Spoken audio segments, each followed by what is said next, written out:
সব প্রশংসা আল্লাহর, চিরঞ্জীব, সত্য ইলা, পরাক্রমী, ক্ষমাসী।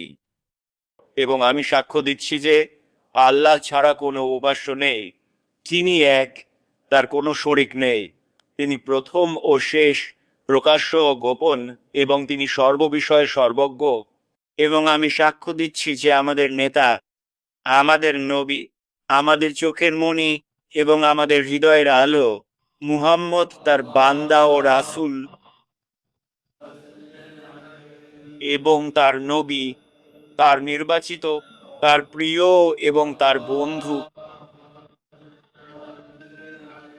হে আল্লাহ, রহমত ও শান্তি বর্ষণ করুন প্রেরিত রহমত, প্রদত্ত নেয়ামত, আপনার নবীদের শেষ নবী, আপনার নির্বাচিতদের মধ্যে শ্রেষ্ঠ, আমাদের নেতা নির্বাচিত মোহাম্মদ শাহ এর উপর, তার পবিত্র পরিবার, তার উত্তম সাহাবীগণ এবং যারা তাদের অনুসরণ করেছে এবং যুগ যুগ ধরে তাদের পথে চলেছে তাদের উপর, এবং তার পিতা ও ভাইদের উপর, যারা নবী ও রাসূলগণের মধ্য থেকে সত্য, সততা ও আলোর উৎস ছিলেন, এবং তার পরিবার, তার সাহাবীগণ ও তাদের অনুসারীদের উপর, এবং আপনার নিকটবর্তী ফেরেশতাদের উপর, আপনার সকল সৎকর্মশীল বান্দাদের উপর, এবং তাদের সাথে ও তাদের মধ্যে আমাদের উপরও আপনার রহমতে এই সর্বশ্রেষ্ঠ দয়ালু। অতঃপর হে আল্লাহর বান্দারা, আমি তোমাদের এবং নিজেকে আল্লাহর তাকওয়া অবলম্বনের উপদেশ দিচ্ছি। আল্লাহ ভীতি, রহমত সদ্দের।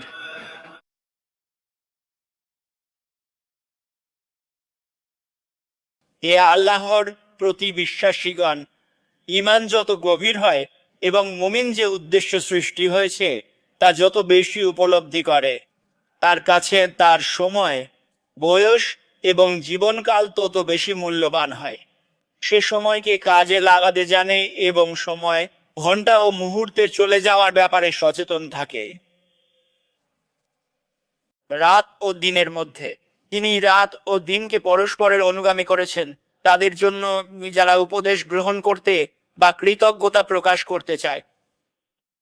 সুতরাং তুমি দেখবে তারা রাত ও দিনগুলোকে কাজে লাগানোর প্রতি আগ্রহী এবং জীবনকে এমন কাজে ব্যয় করে যা সত্যের নিকটবর্তী করে, সত্য উপাস্যের সন্তুষ্টি অর্জন করায় এবং তার সম্পর্কে তাদের জ্ঞান, তার সন্তুষ্টি, তার প্রতি তাদের সন্তুষ্টি এবং তার সান্নিধ্য বৃদ্ধি করে।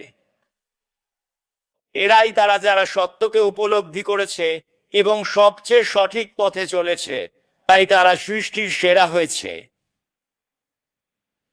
আর অধিকাংশ মানুষ, যেমনটি পরমময় বর্ণনা করেছেন, মানুষের হিসাব নিকাশের সময় ঘনিয়ে এসেছে, অথচ তারা উদাসীনতায় মুখ ফিরিয়ে আছে। তাদের কাছে তাদের প্রতিপালকের পক্ষ থেকে যখনই কোনো নতুন উপদেশ আসে, তারা তা শুনে খেলার ছলে তাদের অন্তর থাকে উদাসীন, তাদের অন্তর উদাসীন। তাই তারা আল্লাহর সাথে উপস্থিত থাকে না এবং আল্লাহর আয়াত নিয়ে চিন্তা ভাবনা করে না। তাদের অন্তর উদাসীন। তারা দিনে ও রাতে ঘরে ও বাইরে বিনোদনের পেছনে ছোটে। এমনকি তাদের অন্তর উদাসীন থাকে মসজিদে এবং নামাজের সময়ও। আল্লাহ আমাদের রক্ষা করুন। তাদের অন্তর উদাসীন এবং যারা জালিম তারা গোপনে পরামর্শ করে। তারা নিজেদের মধ্যে কানাঘুষা করে এবং সত্যবাদী ও বিশ্বস্তকে জাদু ও উন্মাদনার দিকে সম্বন্ধযুক্ত করে। আমার প্রতিপালকের দরুদ ও সালাম তার উপর বর্ষিত হোক। হে আল্লাহর প্রতি দৃঢ় বিশ্বাসীগণ, তোমাদের এবং উদাসীন, মুনাফিক ও কাফিরদের মধ্যে পার্থক্য হলো জীবনের মূল্য সম্পর্কে তোমাদের অনুভূতি, তোমাদের সজাগতা, কিভাবে সময় ফুরিয়ে যায়, কিভাবে দিন এবং ঘন্টাগুলো কেটে যায়। তাদের মধ্যে একজনের আকাঙ্ক্ষা থাকে সেই সময়গুলোর জন্য যখন সে আল্লাহর সাথে একান্তে থাকে, রাতের নামাজে দাঁড়ায়, কুরআন নিয়ে চিন্তা করে, মসজিদে জামাতে উপস্থিত হয়, জ্ঞানের মজলিসে বসে সম্মানিত কিতাব তিলাওয়াত করে, রাসূলুল্লাহ শাহ এর বাণী নিয়ে ভাবে, আত্মীয়তার সম্পর্ক রক্ষা করে, পিতামাতার সাথে সদ্ব্যবহার করে, দরিদ্র ও অভাবীকে দান করে, প্রতিবেশীর খোঁজ খবর নেয় এবং এই ধরনের কাজে সে তার জীবনকে কাজে লাগিয়ে অতিবাহিত করে।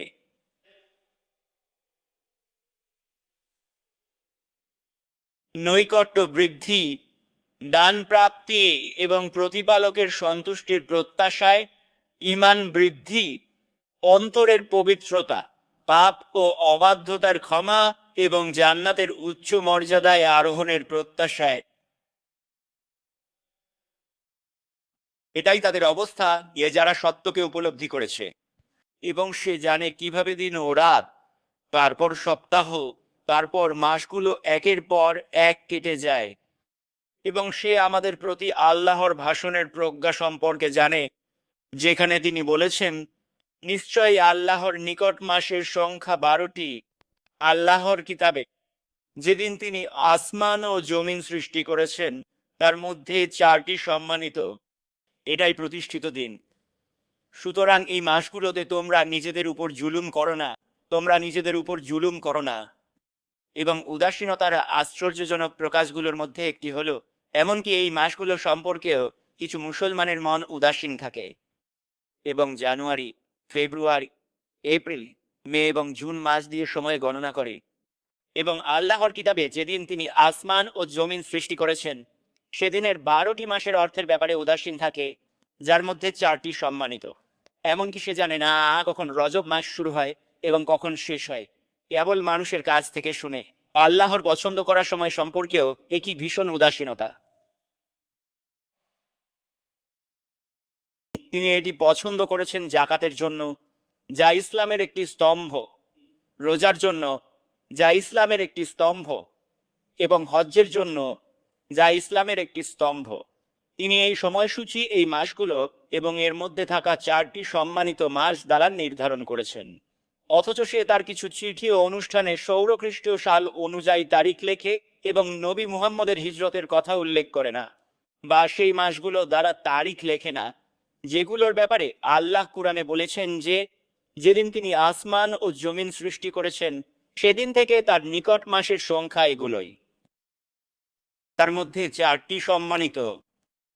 আমাদের নবী তা উল্লেখ করে বলেছেন 3টি পরপর, জিলকদ, জিলহজ এবং মুহাররম, এবং একটি আলাদা, রজব। এটাই সেই মাস যা আমাদের এবং উম্মাহকে অভ্যর্থনা জানিয়েছে। এই সপ্তাহেই তা আমাদের ওপর আগমন করবে। সম্মানিত রজব মাস, যে মাসে আমরা নূহের নৌকায় আরোহণ করেছিলাম, যে মাসে নবী মুহাম্মদ শাহ এর মাতা তাকে গর্ভে ধারণ করেছিলেন, যে মাসে প্রসিদ্ধ মতানুসারে ইসরা ও মিরাজ সংঘটিত হয়েছিল, এবং যে মাসে তার শাহ কিছু যুদ্ধ সংঘটিত হয়েছিল।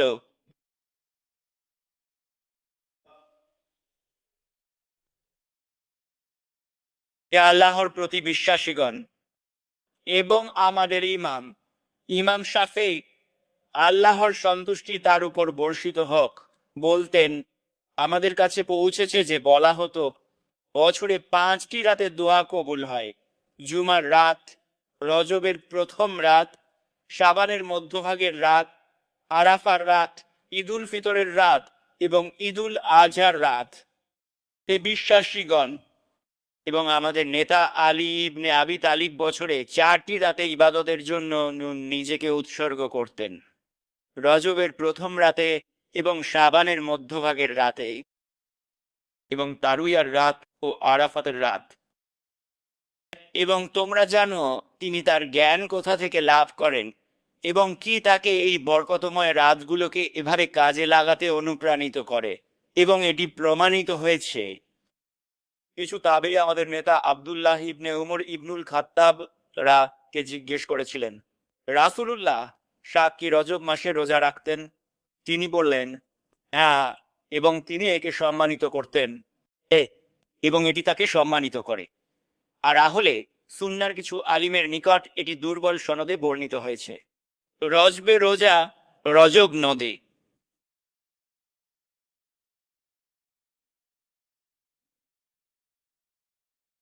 আল্লাহ তাকে সেই নদী থেকে পান করাবেন। হে মুমিনগণ, রাত ও দিনগুলোকে কাজে লাগানো তাদেরই কাজই যারা বুদ্ধিমান, যারা আল্লাহর ওহী ও তার নাজিলকৃত বাণীকে বুঝেছে এবং এই জীবনে নিজেদের দায়িত্ব সম্পর্কে জেনেছে, এবং তা এমন কাজে ব্যবহার করা যা তার প্রভুকে সন্তুষ্ট করে। তাই পবিত্র মাসের জন্য প্রস্তুত হন এবং এতেও সকল মাসে দিনে ও রাতে বেশি বেশি ইস্তিগফার করুন। ওয়াহাব ইবনে মুনাবিহ বলতেন, আমি আল্লাহর নাজিলকৃত কিছু কিতাবে পড়েছি যে যে ব্যক্তি রজব মাসে সন্ধ্যায় ও সকালে 70 বার এই দোয়া করে, হে আল্লাহ, আমাকে ক্ষমা করুন, আমার প্রতি দয়া করুন এবং আমার তাওবা কবুল করুন, তার চামড়াকে আগুন স্পর্শ করবে না। আমাদের নির্বাচিত নবী বলেছেন, যে ব্যক্তি নিয়মিত ইস্তিগফার করে, আল্লাহ তার জন্য প্রতিটি দুশ্চিন্তা থেকে মুক্তির পথ এবং প্রতিটি সংকট থেকে উত্তরণের উপায় বের করে দেন এবং তাকে এমন উৎস থেকে রিজিক দান করেন যা সে কল্পনাও করতে পারে না। রাসূলুল্লাহ বলেছেন, ধন্য সে যার আমলনামায় প্রচুর ইস্তিগফার নথিভুক্ত রয়েছে, তার জন্য সত্যিই বড় সুখবর। তার মজলিসে এক আসরে এক সহচর তার এই দোয়া 100 বার গুনতেন, রব্বিক ফিলি ওয়াতুব আলাইয়া ইন্নাকা আনতাত তাওয়াবুর রহিম। তা দ্বিতীয়বারও তৃতীয়বারও শোনা যেত। এভাবে কি আসরেই শতবার পূর্ণ হতো। গণনা শেষ পর্যন্ত চলত, সবাই শুনতেন। এমনই ছিল তার সাল্লাল্লাহু আলাইহি ওয়াসাল্লাম মজলিস এবং এমনই ছিল সৎলোকদের মজলিস। কোন সম্প্রদায় এমন কোন মজলিসে বসে না যেখানে তারা আল্লাহর জিকির করে না, কিয়ামতের দিন তাদের জন্য তা আফসোসের কারণ হবে। কোন সম্প্রদায় এমন কোন মজলিসে বসে না যেখানে তারা আল্লাহর জিকির করে না এবং তাদের নবীর উপর দরুদ পাঠ করে না, তারা যেন একটি মৃত গাধার পাশ থেকে উঠে গেল। হে আল্লাহ, আমাদের সময় জিকির, শকর, ইবাদাতে ভরুন, সাক্ষাতে প্রস্তুত করুন, সন্তুষ্ট থাকুন এ সর্বদাতা। কোরআনে নীরবে শুনো, রহমত পাবে।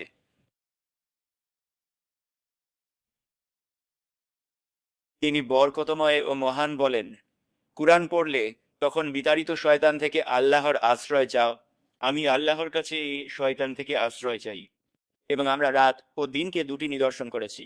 অতঃপর রাতের নিদর্শনকে মুছে দিয়েছি এবং দিনের নিদর্শনকে উজ্জ্বল করেছি, যাতে তোমরা তোমাদের রবের অনুগ্রহ অন্বেষণ করতে পার এবং যাতে তোমরা বছরের সংখ্যা ও হিসাব জানতে পার। আর আমরা প্রত্যেকটি বিষয়ে বিস্তারিতভাবে বর্ণনা করেছি এবং আমরা প্রত্যেক মানুষের কর্মফল তার গলায় ঝুলিয়ে দিয়েছি এবং কিয়ামতের দিন আমরা তার জন্য একটি কিতাব বের করব যা সে খোলা অবস্থায় পাবে।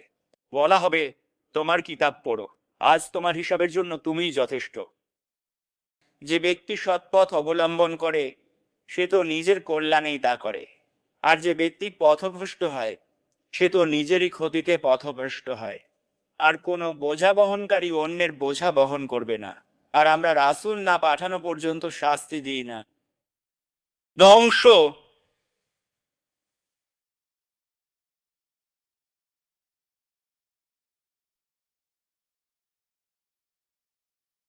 আর নূহের পর আমরা কত প্রজন্মকে ধ্বংস করেছি। আর তোমার রব তার বান্দাদের পাপ সম্পর্কে যথেষ্ট অবহিত, সর্বদ্রষ্টা। যে ব্যক্তি পার্থিব জীবনের তাৎক্ষণিকতা কামনা করে, আমরা যাকে চাই তার জন্য ও তাতে যা চাই দ্রুত দিয়ে দিই। তারপর তার জন্য জাহান্নাম নির্ধারণ করি, যেখানে সে নিন্দিত ও বিতাড়িত অবস্থায় প্রবেশ করবে। আর যে ব্যক্তি পরকাল কামনা করে এবং মুমিন অবস্থায় তার জন্য যথাযথ চেষ্টা করে, তাদের চেষ্টা হবে প্রশংসিত। উভয় দলকেই আমরা তোমার রবের দান থেকে সরবরাহ করি এবং তোমার রবের দান কখনোই বাধাগ্রস্ত নয়। দেখো, আমরা কিভাবে তাদের কারো উপর কাউকে শ্রেষ্ঠত্ব দিয়েছি, আর পরকাল তো মর্যাদায় বৃহত্তর এবং ফজিলতে অধিকতর।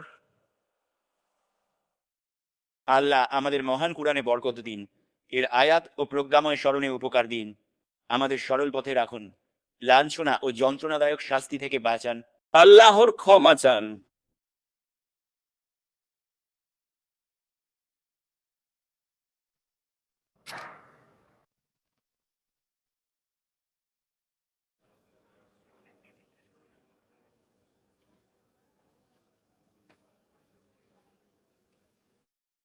সমস্ত প্রশংসা আল্লাহর জন্য, যিনি গোপন ও নীরব পরামর্শেরও জ্ঞাত।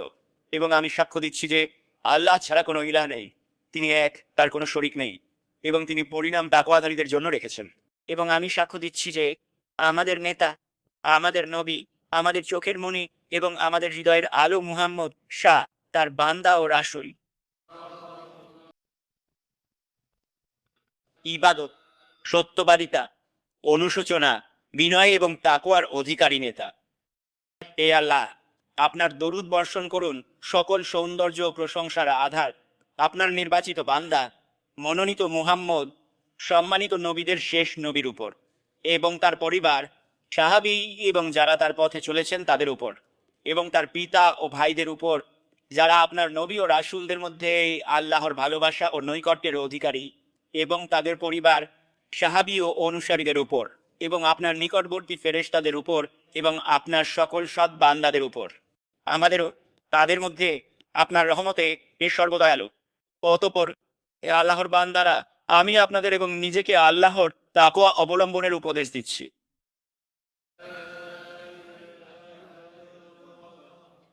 হে আল্লাহ, আমাদের গোপনে ও প্রকাশে আপনার তাকওয়ার প্রকৃত উপলব্ধি দান করুন। হে চিরঞ্জীব, হে চিরস্থায়ী। হে আল্লাহর বান্দারা, যে ব্যক্তি আল্লাহকে ভয় করে তার জন্য তার নৈকট্য অর্জন ছাড়া সময় কাটানো কঠিন হয়ে পড়ে।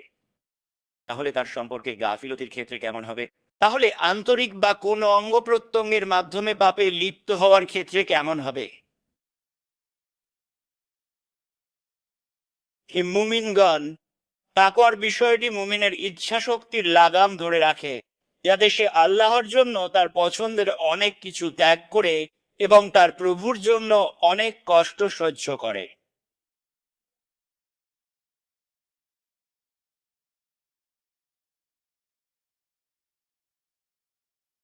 এবং কোনো বান্দা মুত্তাকিদের অন্তর্ভুক্ত হতে পারবে না যতক্ষণ না সে যা নির্দোষ তা পরিত্যাগ করে, যা দোষযুক্ত তার ভয়ে।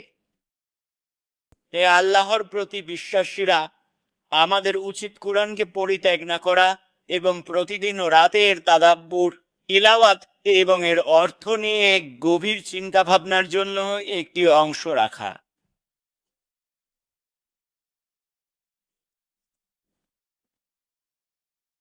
আর সত্য তার রাসূলের ভাষায় সতর্ক করে বলেছেন। আর রাসূল বললেন, হে আমার রব, আমার সম্প্রদায় তো এই কুরআনকে পরিত্যাজ্য গণ্য করেছে। হে আল্লাহর প্রতি বিশ্বাসীরা, যে কুরআনকে নিজের সামনে রাখবে, কুরআন তাকে জান্নাতের দিকে নিয়ে যাবে, আর যে তাকে নিজের পিছনে ফেলবে, কুরআন তাকে জাহান্নামের দিকে তাড়িয়ে নিয়ে যাবে। নিশ্চয়ই আল্লাহ এই কিতাবের মাধ্যমে কিছু জাতিকে উন্নত করেন এবং অন্য জাতিকে অবনত করেন। ইস্তেগফারকে আঁকড়ে ধরুন, বিশেষ করে সাহরির সময়, সন্ধ্যায় এবং সকালে, কারণ এই সময়গুলোতে ইস্তেগফারের মর্যাদা অনেক বেড়ে যায় এবং ক্ষমাশীল মহান আল্লাহর পক্ষ থেকে এর প্রতিদান বড় হয়।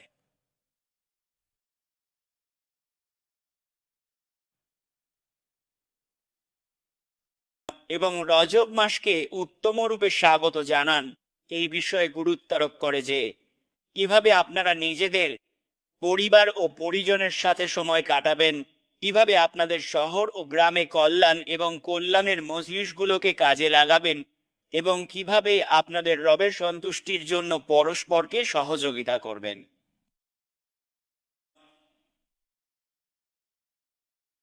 এটি সেই জীবন যা সত্যের পক্ষ থেকে উপহার দেওয়া হয়েছে, যাতে এটি উচ্চ মর্যাদায় আরোহণের সিঁড়ি হয়। আর উদাসীন ও বিমুখ ব্যক্তির জন্য এটি নিম্ন স্তরে পতনের কারণ এবং সেই দিনে মুখ কালো হওয়ার কারণ হবে, যেদিন কিছু মুখ উজ্জ্বল হবে এবং কিছু মুখ কালো হবে। আর সেদিন যখন আমলনামা বিতরণ করা হবে, কারোটা ডান হাতে, কারোটা বাম হাতে।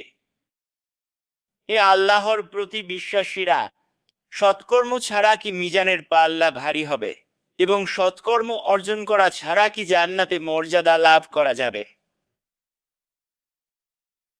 যে পুরুষ বা নারী মুমিন অবস্থায় সৎকর্ম করবে, আমরা অবশ্যই তাকে উত্তম জীবন দান করব এবং তারা যা করত তার মধ্যে যা উত্তম তাই অনুযায়ী তাদেরকে প্রতিদান দেব। এ আল্লাহর প্রতি বিশ্বাসীরা, আপনারা আল্লাহর দিনের একজন ইমামের মসজিদে আছেন, যিনি তার শৈশব ও কৈশোর থেকে তাহাজ্জুদের নামাজ এবং 11 রাকাত বিতর ও 8 রাকাত চাশতের নামাজ কখনো ত্যাগ করেননি। এরপর তিনি 40 বছর ধরে ঈশার অজু দিয়ে ফজরের নামাজ আদায় করেছেন, সারা রাত আল্লাহর প্রতি অনুগত থেকে। যে ব্যক্তি রাতের বিভিন্ন সময়ে সেজদায় ও দাঁড়িয়ে ইবাদত করে, পরকালের ভয় করে এবং তার রবের রহমতের আশা করে। বলুন, যারা জানে এবং যারা জানে না তারা কি সমান? কেবল বুদ্ধিমানরাই উপদেশ গ্রহণ করে। সুতরাং আসুন আমরা বুদ্ধিমানদের অন্তর্ভুক্ত হই এবং শেখ আবু বকর বিন সালেমের মসজিদে রাত ও দিনকে কাজে লাগানোর অর্থ এবং মহিমান্বিত ও সম্মানিত সত্তার সাথে সাক্ষাতের প্রস্তুতির কথা স্মরণ করি। আশা করি আমরা ইমানের সেই সত্যগুলো দ্বারা পরিপূর্ণ হব, যা মানুষের অন্তরে ছড়িয়ে পড়লে তার উপর তার আলো প্রকাশিত হয়। কারণ আলো যখন অন্তরে প্রবেশ করে তখন বক্ষ প্রশস্ত ও উন্মুক্ত হয়ে যায়। জিজ্ঞেস হলো, এর কি কোনো চিহ্ন? তিনি বললেন, হ্যাঁ, প্রবঞ্চনার ঘর থেকে দূরে থাকা, চিরস্থায়ী ঘরের দিকে ফেরা আর মৃত্যুর আগে আগাম প্রস্তুতি নেওয়া।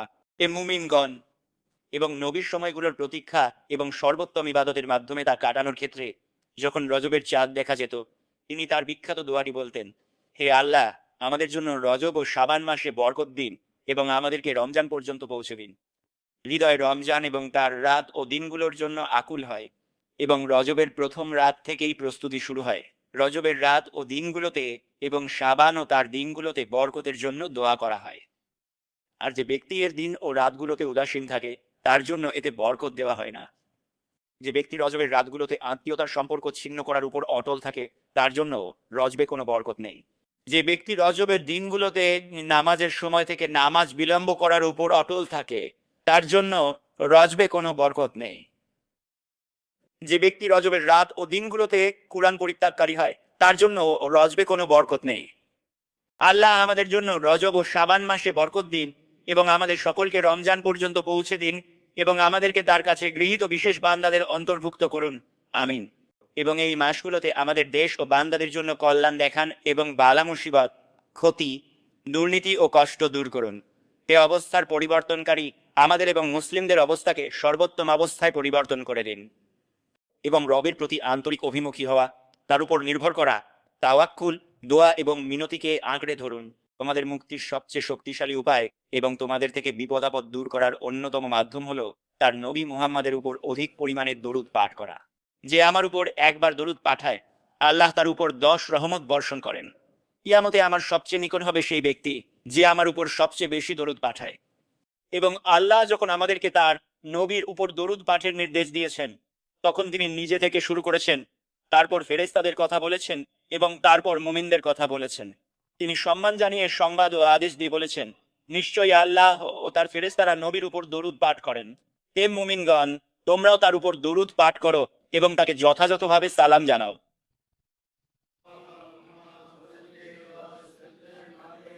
দরুদ মুহাম্মাদে।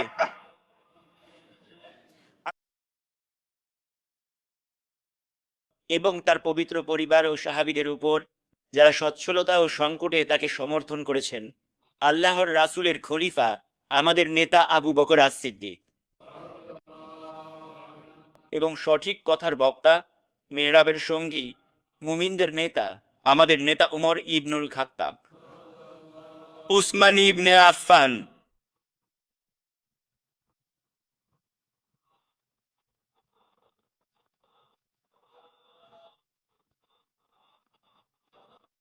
এবং নবী মুস্তাফার ভাই, তার চাচাতো ভাই, তার অলি এবং তার জ্ঞানের শহরের দরজা, পূর্ব ও পশ্চিমের মানুষের ইমাম, মুমিনদের নেতা আমাদের নেতা আলী ইবনে আবি তালিব, হাসান ও হুসাইনের উপর জান্নাতের যুবকদের নেতারা, সুন্নার বর্ণনায় নবীর রাইহানা আর তাদের মা হাওরা ফাতিমা বাতুল জাহরা, নবীর পরিবার সাহাবাজদেরকে সালাম।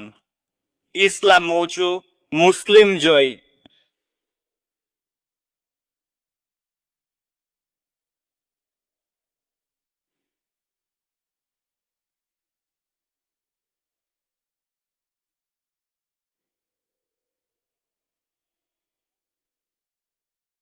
হে আল্লাহ, শিরক ও মুশরিকদের লাঞ্ছিত করুন, দ্বীনের বাণী ফিরিয়ে দিন, মুমিনদের বাণী উচ্চ করুন। হে আল্লাহ, দ্বীনের শত্রুদের ধ্বংস করুন, আমাদের ও সব মুসলমানের বিরুদ্ধে তাদের উদ্দেশ্য ব্যর্থ করুন। আমাদের মাতৃভূমিকে নিরাপদ করুন, আমাদের মাতৃভূমিতে আমাদের নিরাপত্তা দিন। এবং হে আমাদের মনিব, আপনার যত্ন ও তত্ত্বাবধানে এটিকে নিরাপদ রাখুন এবং দুর্যোগ, দুর্নীতিবাজ, পথভ্রষ্ট, অপরাধী ও ফাসিকদের প্রতিহত করুন। এ আল্লাহ, আমাদের হাত ধরে আপনার দিকে নিন যেমন আপনি মর্যাদা প্রাপ্তদের নেন। বেঁকে গেলে সোজা করুন, সোজা থাকলে সাহায্য করুন, হোঁচট খেলে ধরুন। এক পলকও নিজেদের বা আপনার সৃষ্টির ভরসায় ছাড়বেন না। আল্লাহ, জয় মঙ্গল দাও, আফ তো সরাও। হে আল্লাহ, হাদ্রামাউত, ইয়েমেন, শাম, পূর্ব ও পশ্চিমকে আপনার বিশেষ দৃষ্টিতে আবরিত করুন, যাতে কষ্ট ও আফত সরে যায়, প্রকাশ্য ও গোপন ঠিক হয়, সত্য ও হেদায়েতের উজ্জ্বল পতাকা উঁচু হয়, আর আমাদের দৃঢ় রাখুন। আল্লাহ, সুখ দিন, গোপনে প্রকাশ্যে আমাদের হন। হে দয়ালু, আমাদের আপনি মুখী রাখুন।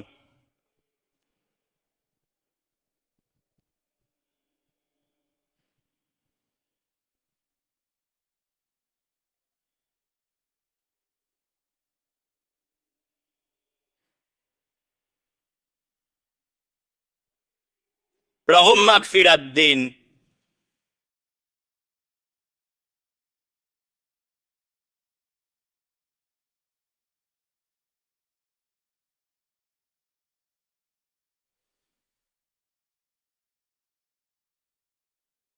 না তিরস্কার, না শাস্তি, এ প্রভুদের প্রভু, এ কারণের কারণ, এ ক্ষমাশীল, তৌবাগ্রাহী, যার দান অবিরাম। মাফ করুন।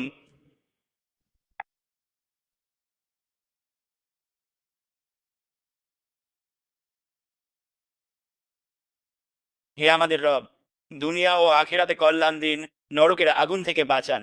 রব, আমাদের পাপ ও বাড়াবাড়ি ক্ষমা করুন, পা দৃঢ় করুন, কাফেরদের ওপর বিজয় দিন। আমরা আমাদের ও উম্মাহর জন্য সেই কল্যাণ চাই, যা আপনার নবী মুহাম্মদ চেয়েছিলেন, সেই অনিষ্ট থেকে আশ্রয় চাই, যা থেকে তিনি আশ্রয় চেয়েছিলেন। সাহায্য আপনারই, পৌঁছে দেওয়া আপনারই। মহান সর্বোচ্চ আল্লাহ ব্যতীত শক্তি সামর্থ্য নেই। হে আল্লাহর বান্দারা, আল্লাহ তিনটি আদেশ, তিনটি নিষেধ, ন্যায়, অসৎ বর্জন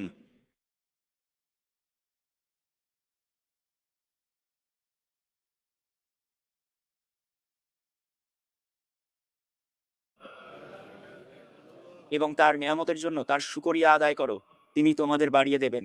আর আল্লাহর স্মরণই সর্বশ্রেষ্ঠ।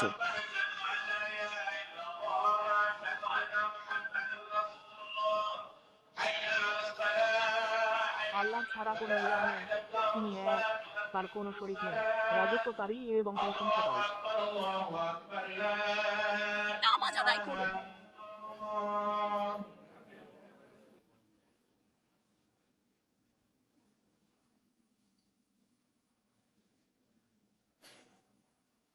নিশ্চয়ই আমরা এই জীবন কুরআন নাযিল করেছি এবং আমরা এর সংরক্ষক, আপনার রব, সম্মানিত রব, তারা যা বর্ণনা করে তা থেকে পবিত্র। আর রাসূল সালাম তার সমস্ত প্রশংসা বিশ্বজগতের রব আল্লাহর জন্য।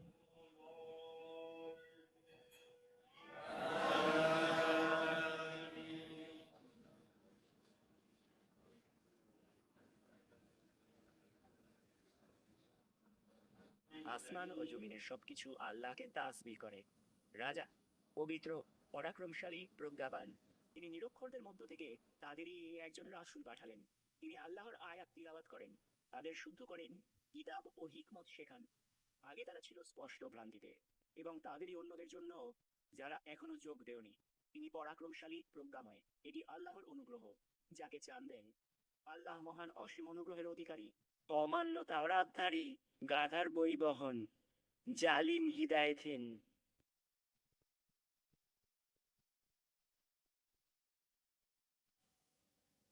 বলুন, ইহুদিরা আল্লাহর বন্ধু, মৃত্যু চাও সত্য?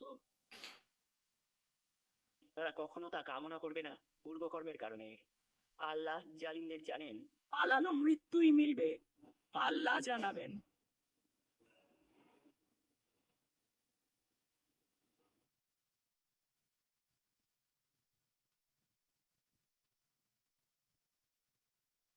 আল্লাহ স্মরণে যাও, বেচাকে না ছাড়ো।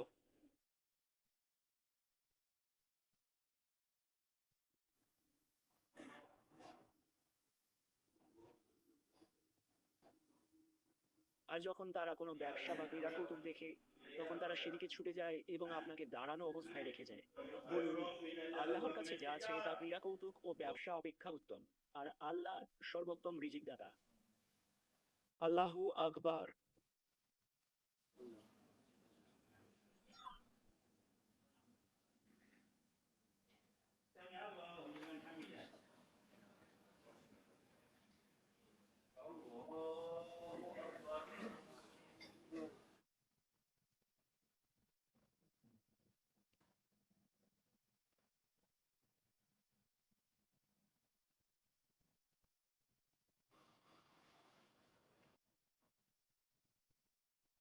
আল্লাহু আকবার।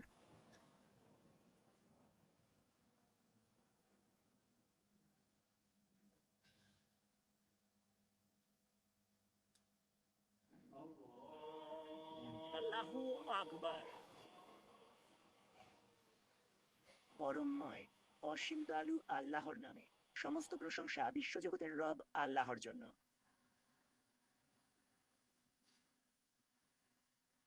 আমাদের সরল পথ দেখান, তাদের পথ যাদেরকে আপনি নিয়ামত দিয়েছেন, তাদের পথ নয় যারা ক্রোধে নিপতিত হয়েছে।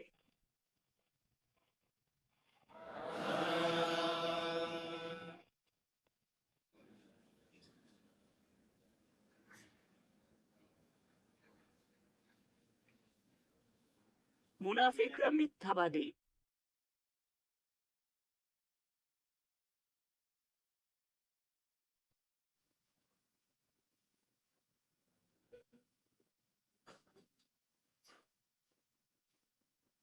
তারা ঈমান এনেও পরে কুফর করলো, তাই তাদের হৃদয়ে মোহর। তারা বোঝে না, তাদের চেহারা মুগ্ধ করে, বললে শোনা যায়। তারা দেয়ালে ঠেস দেওয়া কাঠের মতো, প্রতিটি ধ্বনি তারা নিজের বিরুদ্ধে ভাবে। তারাই শত্রু, তাই সাবধান থাকুন। আল্লাহ তাদের ধ্বংস করুন। কেমন বিভ্রান্ত! বলা হলে, এসো, রাসূল তোমাদের জন্য ক্ষমা চাইবেন। তারা মাথা ঘুরিয়ে অহংকারে মুখ ফিরায়। আপনি ক্ষমা চান বা না চান, সমান। আল্লাহ তাদের ক্ষমা করবেন না। নিশ্চয়ই তিনি ফাসিকদের হিদায়াত দেন না। মুনাফিকরা, খরচ করো না, সম্মান আল্লাহ, রসুল ও মুমিনদের।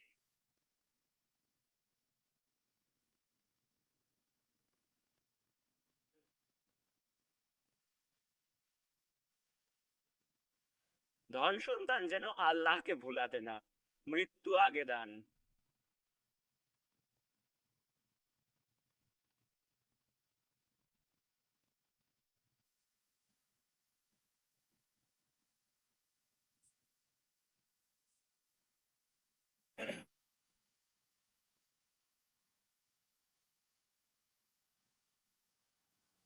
আল্লাহু আকবার।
আসসালামু আলাইকুম ওয়া রাহমাতুল্লাহ।